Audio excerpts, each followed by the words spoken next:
Boa tarde, povo de Deus, a graça e a paz do Senhor Jesus. Isolamento social, sim. Imobilismo, não.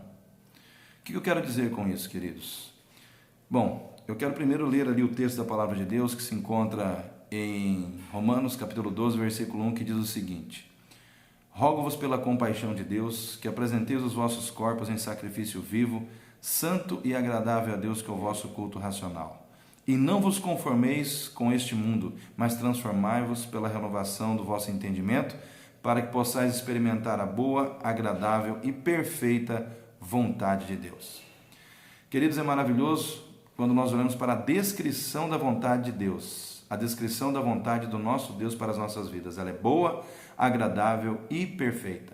Mas eu quero chamar a sua atenção para a parte que diz o seguinte: e não vos conformeis com este mundo. Queridos, que mundo está sendo construído circunstancialmente em torno das nossas vidas hoje? Hoje, em função da pandemia, nós temos um mundo conformado com pânico, com medo e com desespero. E se nós nos conformarmos com esse mundo, nós também nos tornamos pessoas desesperadas, pessoas em pânico. E essa não é a vontade de Deus para as nossas vidas.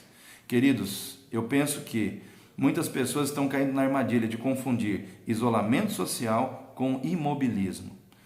E nós não podemos cair nessa armadilha como povo de Deus. Queridos, qual é a diferença de isolamento social e imobilismo? Hoje em dia fala-se muito dessa necessidade de fazermos o isolamento social para conter o avanço da epidemia. E eu acredito que ninguém, na sua sã consciência, no seu bom senso, discute realmente essa necessidade. Eu acredito que ninguém discute a necessidade hoje de haver um isolamento social em função de se conter a pandemia. Porém, o que se discute muitas vezes é a maneira como se deve ser feito esse isolamento social. Não podemos confundir isolamento social com imobilismo. Para que eu possa esclarecer melhor o que eu quero dizer, eu vou usar o exemplo do que aconteceu comigo ontem. Já usei esse exemplo numa outra mensagem, vou usar novamente hoje, mas com um novo viés, olhando para uma outra situação. Ontem eu precisei consertar o meu carro. E chegando na oficina, o mecânico estava ali atendendo, mas de portão fechado, porque a determinação de lei era essa. E além de mim, haviam ali mais uns 4 carros para serem consertados. E o que ele disse para mim? Ele disse: pastor, é o seguinte, eu vou consertar o teu carro, mas para que eu possa atender as determinações da lei, o senhor não pode ficar na minha oficina, né? E eu preciso consertar o teu carro, como eu estou consertando os carros dos demais clientes. Mas como os demais clientes foram todos embora e só ficou eu, ele abriu uma exceção e me permitiu ficar ali, porque ali estavam trabalhando ele, o filho dele, que também é mecânico, mais um funcionário e a esposa dele no financeiro. Então tinha 4 pessoas, comigo 5. Então ele me permitiu ficar ali, não fiquei próximo, fiquei à distância observando o trabalho deles. Mas o que eu quero chamar a sua atenção é para o fato de que ele não deixou de trabalhar. Ele estava trabalhando. Ele estava ali colocando, vamos dizer assim, em prática a sua vocação, a sua capacidade, desenvolvendo o seu trabalho, sem desrespeitar as regras impostas a ele por lei, pelo poder público. Ele estava fazendo tudo da maneira correta.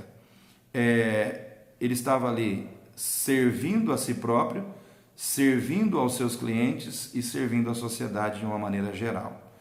No meu ponto de vista, queridos, ali realmente estava acontecendo o isolamento social desenvolvido da forma correta. E qual é o isolamento social desenvolvido da forma correta, pastor? É o isolamento social feito com inteligência, é o isolamento social feito com disciplina, é o isolamento social feito com consciência, é o isolamento social feito de forma responsável e sem imobilismo. Sem imobilismo, ou seja, aquilo que ele podia fazer, ele estava fazendo. Ele estava fazendo algo que estava gerando soluções para a sua própria vida, soluções para as pessoas que estavam à sua volta e estava crescendo ao mesmo tempo. Queridos, nós não podemos permitir que esse isolamento social nos leve a um imobilismo que de certa forma nos acomode, que de certa forma nos leve à acomodação, uma acomodação preguiçosa, que tire de nós a capacidade de crescer, a capacidade de evoluir, a capacidade de fazer aquilo que é possível ser feito. O coronavírus, ele tem o poder de causar nas pessoas febre, insuficiência respiratória. Em alguns casos, ele pode sim até levar à morte física. Mas uma coisa que o coronavírus, ele não consegue fazer na minha vida e nem na sua, é nos impedir de crer no poder de Deus. Isso ele não consegue fazer. Mas parece que tem muita gente perdendo essa capacidade. Queridos, se nós pensarmos que o êxito contra o avanço da epidemia, o êxito no combate à epidemia, depende única e exclusivamente de todos os nossos esforços, nós temos que rasgar da nossa Bíblia Romanos 8,31, que diz assim: que diremos, pois, a essas coisas? Se Deus é por nós, quem será contra nós? Se nós acreditarmos que só os nossos esforços são suficientes para combater essa pandemia, nós temos que rasgar das nossas Bíblias o Salmo 127, versículo 1 e 2, que diz o seguinte: se o Senhor não edificar a casa, em vão trabalham os que edificam. Se o Senhor não guardar a cidade, em vão vigia a sentinela. O que o salmista está dizendo ali? Ele está dizendo que em nenhum momento Deus falou para o vigia parar de vigiar. Em nenhum momento o Senhor falou para o edificador parar de edificar. A única coisa que Deus estava dizendo era que o sucesso final da edificação e da proteção da cidade estava nas mãos dele. Ou seja, se Deus não estiver ao nosso favor, se Deus não estiver ao nosso lado, trabalhando para nos dar êxito naquilo que precisamos vencer, construir, ou até mesmo receber algum tipo de proteção e livramento, todos os nossos esforços serão inúteis, todos os nossos esforços serão em vão. Se o Senhor não estiver do nosso lado, trabalhando em nosso favor, tudo que nós fizermos será vão, será em vão, não servirão de nada, porque a vitória vem do Senhor. A vitória vem do Senhor. A vitória sobre essa pandemia vem do Senhor. A tua proteção, a proteção que você precisa dessa praga sobre a sua casa, sobre a sua família, vem do Senhor. Queridos, isso é só um vento. É só um vento e vai passar. Sabe por quê? Porque quem está controlando esse vento é o Senhor dos exércitos, é o Senhor da glória. Quem está controlando esse vento é o mesmo Senhor que estava no barco com seus discípulos, e no momento em que a tempestade veio, o vento começou a bater forte naquele barco, parecendo que aquele barco ia afundar diante do vento e diante das ondas. Ele sai do porão do navio, vai lá fora e diz: vento, aquieta-te, ondas, acalmem-se. As ondas acalmaram na hora e o vento se aquietou. Sabe por quê? Porque ele tem o poder de acalmar ventos e tempestades na vida dos seus servos. Aquele mesmo Senhor é quem está conosco para nos ajudar a vencer essas situações. Então, queridos, não deixe que a pandemia te impeça de crescer na fé. Creia no Senhor, se alimente daquilo que realmente vai fortalecer a sua fé.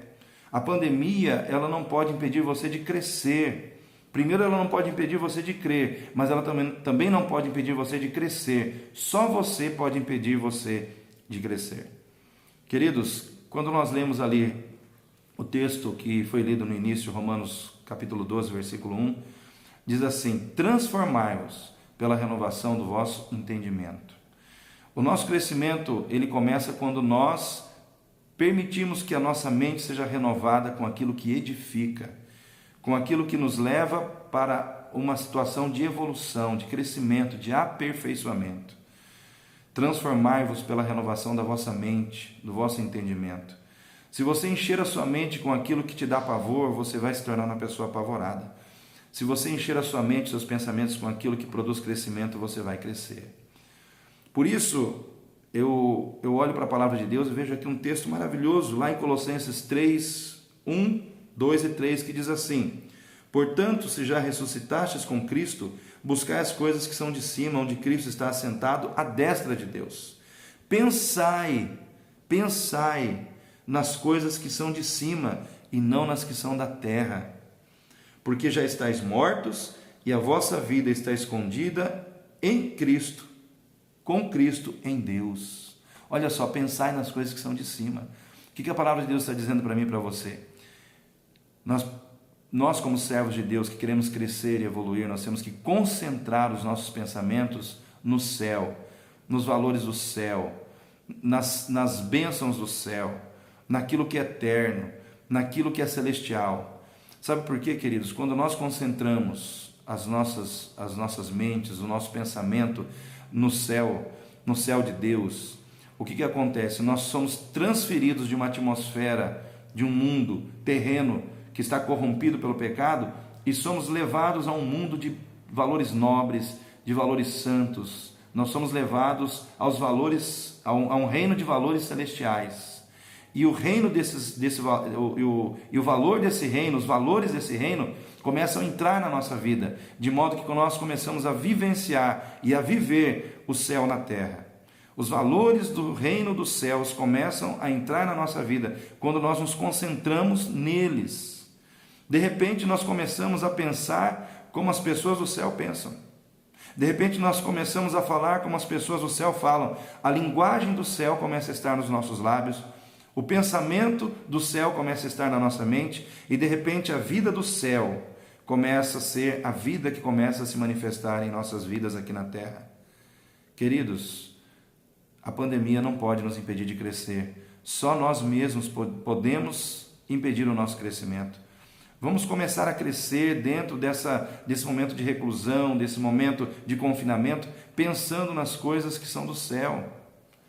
Lá em Filipenses, no capítulo 4, versículo 8, diz assim: quanto ao mais, irmãos, tudo que é honesto, tudo que é justo, tudo o que é puro, tudo o que é amável, tudo que é de boa fama, e se há alguma virtude, e se há algum louvor, nisso pensai. O que também aprendestes e recebestes, e ouvistes e vistes em mim, isso fazei, e o Deus de paz será convosco. Que palavra linda! Que palavra linda, irmãos! E o Deus de paz será convosco. Queridos, isolamento social não é imobilismo. Não vamos deixar que esse momento nos imobilize. Você que está estudando, fazendo uma faculdade, deixe de encarar esse momento como férias e só diversão, só novela, só entretenimento. Não. Se você tem trabalhos para fazer na sua faculdade, faça. Comece a fazer desse tempo algo produtivo na sua vida. Você que é crente, você que é cristão, se encha da palavra. Se você pode ir à igreja e participar de algum trabalho da igreja que vai trazer soluções para outras pessoas, vá. Faça o que está à tua mão para fazer, mas não fique imobilizado. Se você atua no mercado de trabalho e tem condição de trabalhar, de fazer a sua parte, de dar a sua contribuição para a sociedade, para que pessoas sejam servidas e atendidas nesse tempo, sirva, trabalhe, mas não fique imobilizado. Queridos, isolamento social, sim. Imobilismo, não. Querido, que essa palavra possa levar você a refletir sobre esse momento. E que Deus te abençoe. Nós vamos, em nome de Jesus, ver essa pandemia passar, esse tempo passar, esse vento passar. Mas nós vamos ver tudo isso acontecer em movimento. Ainda em isolamento social, mas em movimento, naquilo que nós podemos fazer. Que Deus abençoe rica e poderosamente a sua vida nessa tarde, em nome de Jesus.